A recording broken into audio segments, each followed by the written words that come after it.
Hi and welcome to today's live chapter reading of Bad Man on Campus by Stephanie Queen, courtesy of Itsy Bitsy Book Bits. Chapter 1, Glory Rose. It's 2 weeks until my start at St Paul's University and my chance for redemption. It's been 3 years since I've seen him. He's coming home to Birchtown, Pennsylvania this weekend, before beginning his senior year at SPU. I heard about his return from my mother, who heard it from the hairdresser that his dad is remarrying. Even his mother is coming back for the wedding, having a mini family reunion. Except for Skye. Of course I'm not invited to the wedding, but he'll be there. So I call his old friend Charlie to find out where they're going out afterward, because I know they will. Charlie tells me they're going to the Old Coley Grill. I plan to show up. The last time I took this much bother to dress and do my makeup was the last time I saw him. Back when I was carefree, like Mary and her little lamb. Pathetic, but I'm determined to move forward. Most of my dress clothes are too loose because I haven't bought any in 3 years, and I haven't eaten much in 3 years. I reach into the back of my closet to find a pink polka dot sundress from high school that I no longer have a right to wear. It's like false advertising. There's nothing pink polka dot about me anymore. I should be wearing a dress peppered with skulls and crossbones, or a big yellow warning sign at the very least.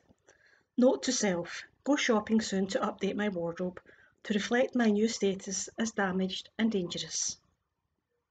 I wonder if you remember the dress, if you remember taking it off me.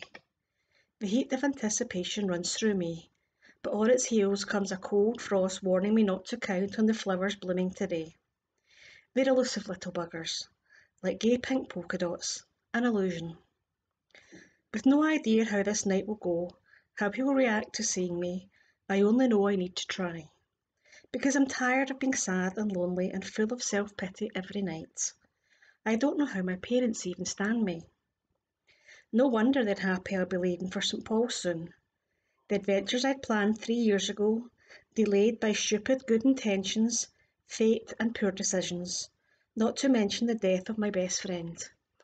Followed closely by probation, the rescinding of my scholarship, loss of my driver's licence, public humiliation, and lots of therapy.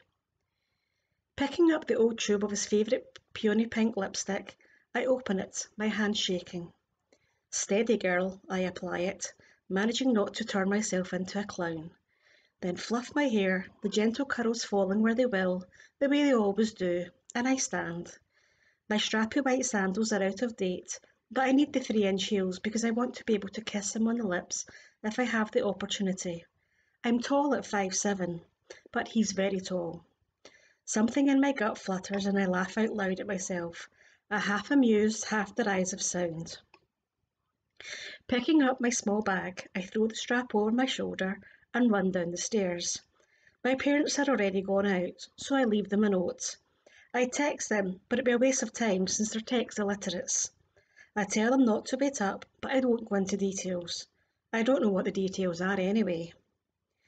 When my Uber ride pulls up to the curb, my heart starts beating like a drummer playing Wipeout, too wild to be healthy. This is it, deep end of the pool, ready or not. As soon as I take 2 steps inside the Old Coley Grill, I see him.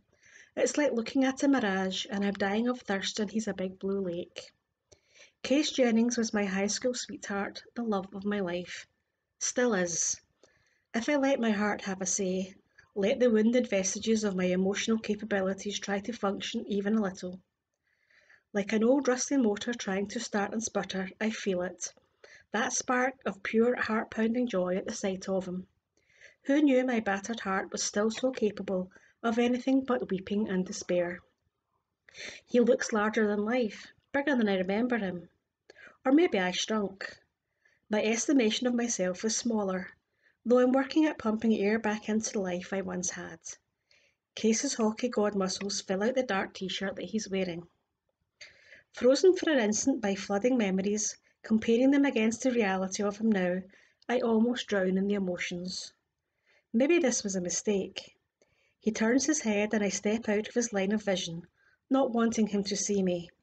taking in the dark, sexy stubble on his strong jaw, letting the sight of his full sensual mouth shoot like an arrow through my heart, and ending right between my thighs. Those lips, that mouth, I clear my throat. My heart pounds and I can't help remembering the feel of his mouth on mine, the taste of him, like candy for my soul, like crack for my pussy. God, I'm hopeless. What the hell am I doing here? You're not here to torture yourself, Glory Rose. You're here to get on with it. Get on with living. Taking a hesitant step forward, I beg the fates to let me have him in my life, in my future. The fates owe me, don't they? Maybe not. But they owe him, and no one will love him the way I did. We were first loves together, and there'll never be another first. He deserves a chance at having that back again, even if I don't. It's possible to go back. They say it's not possible, that I have to move forwards. Easy for them to say. They don't know what I'd be leaving behind. Shit. Taking a deep breath, tired of my own self-pity, I move forward into the bar. If I can't go back, I need to at least find out if there's a way to go forward that includes Case and me together. There's no way to start over until I try. Then I'll know one way or another. I circle around the bar and head in his direction, taking my time, willing the lump in my throat, that's probably my heart, to settle. I need to behave normally. I've come so far in these 3 years. I can't let myself fall back to that inconsolable, dysfunctional waste that I was right after the crash. Straightening my spine, I take some more deep breaths as I get closer. Nerves rumble and vibrate through my gut like I just ate an army of bees. Charlie spots me and smiles, waving me over. Shit, am I ready for this? Getting close, I can feel Casey's energy, smell his scent, almost reach out and touch the mirage that's everything I remember and more. He turns around and her eyes slide together like magnets aligning, like the stars and universe have slammed into place in a cosmic shift, fitting exactly back together after having cracked apart. This little known thing about cosmic shifts is that they suck all the air from a soul, suspend time, and make a girl question the line between reality and the dream world. My body takes the last step forward on automatic pilot, and I reach out, muscle memory taking over. But he doesn't move, so my hand lands on his arm, unable to resist his gravitational pull, like I'm no more than a star in its orbit. Charlie speaks first, his voice floating from outside and seeping into the connection between me and Case, breaking the spell. Glory, it's great to see you. Don't you look like the gorgeous sweetheart you always were? Charlie stands and gives me a hug in greeting. He's warm and gracious, and I know his hug is genuine. I've hidden myself away for the most part these past 3 years, not out of fear, but out of lack of will, out of setting priorities and working on building myself back into a presentable person. We break from our hug, and now convention would dictate that Case and I greet each other. But the awestruck connection that first hit us is replaced by awkward tension.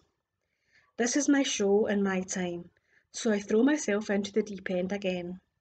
Hi, Case. I'd ask how you've been, but I've been reading and hearing about your hockey team for the past 3 years, so I know you've been doing spectacularly well. It's true. A superficial and distant observation, like an ordinary fan, like I know nothing about his past and family, or how he feels up against my back in bed, spooning naked until dawn when he has to get up and rush home before our parents discover we've spent the night together. Glory Rose. He says my name like a prayer, like he's sleepwalking and I'm in his dream. I know how he feels. He can feel myself slipping back under his spell as he stands, as he steps into my space. His scent, his energy, his essence overwhelms me, letting loose all the emotions I'd so carefully corralled, controlled, managed like a good girl, in the name of moving on and starting over. When he wraps his arms around me, the bands of restraint I'd imposed turn into paper. They don't stand a chance against the holy warmth inside the space of Case Jennings' hug, the solid hard feel of him unnerving and soothing all at once. Tears flow with the inevitable ease of a summer stream, natural and real and refreshing because I don't bother stopping them. He whispers in my hair something about how beautiful I am, how good it is to see me, and how he hopes I'm doing well. And I feel it then, the deep well of sadness in him, the extent of how superficial his spectacular hockey accomplishments are to him. My tears stop because I can't feel sorry for myself, not for another minute. I want to fill whatever I can of the void in his soul that I caused 3 years ago, because there's not enough sorry in the universe to make up for the past, for the loss, but there's the future and joy to be had. I'm convinced of that, especially in this moment, until he lets me go. I'll get us a round of drinks, Charlie says. You still drink light beer, Glory? I nod. It's a simple gesture, too small for undoing the last 3 years and the vow I made not to drink. But it'll be okay. I'm not driving, and I need it tonight. This once, to settle my nerves. To be half normal with Case after all this time. Charlie leaves in a hurry, heading in the direction of the bar and getting lost in the crowd. We might not see him again, I say. I let the noise of the bar, the smell of beer and jukebox music pin me in the moment, keeping me focused on now. Never mind the jittering of my guts, the deep need gnawing at me to jump his bones. He smiles, part sad, part bemused, like he's not sure I'm real, not sure what to make of me because I'm not the same girl he knew. He studies me and I know he noticed how skinny I am. You don't look like you've changed since the day we graduated, he said, except I know you have. Boom, there it is. He's braver than I expected. Braver than he was 3 years ago when he left for college.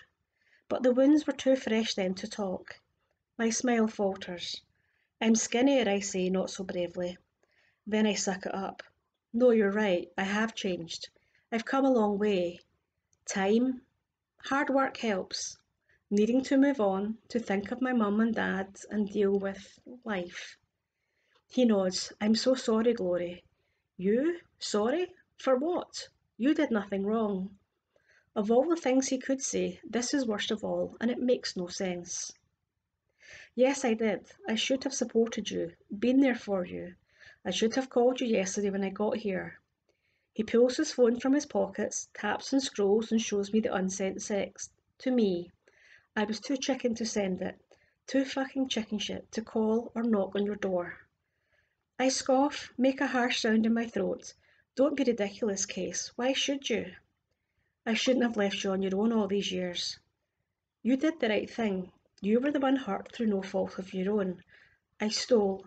It was an accident. He speaks with such defiance that my eyes widen and I shut up, stopping breathing. It wasn't your fault, I know that. I always knew it, but now I really get it. The reality has taken a while to take root after the emotional fallout. And for that, I'm sorry.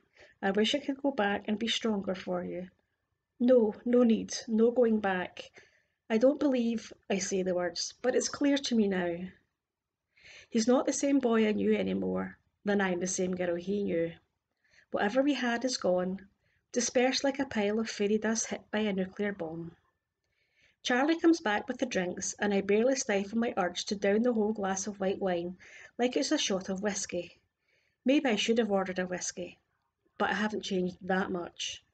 Thanks, Charlie. Chase takes his mug, forces out a smile and says, Did you know Derek Sanderson once beat Bobby Orr in a chugging contest? I swear it's true. Part of the Big Bad Bruins legend from the 70s. He crosses his heart and grins as he lifts his mug for a sip. I take a big sip of my wine. You so made that up, Charlie says, laughing. Another obnoxious hockey history fact, courtesy of Case the hockey nerd, I say, laughing for real. You mean fascinating hockey history, right? He says. It was a thing of his, apparently still is. He'd read every book about hockey, all the biographies of the great players, all the histories of the old teams, the origin of the NHL and old hockey colleges. Everything I never knew I wanted to know about hockey came from Case. But I had fun learning because he loved the sport, loved sharing his passion. He revered hockey, and I wonder if he still does. You going to school in the fall, Glory? Charlie asks me, but I look at Case when I give the answer. I got my full scholarship reinstated. I'm going to SPU. I can hear the quiver in my voice and clear my throat. You're coming? Case asked, disbelief vibrating in his voice. I nod, trying to hold back the hope, the excitement, and the possibility of being back together, of having him again.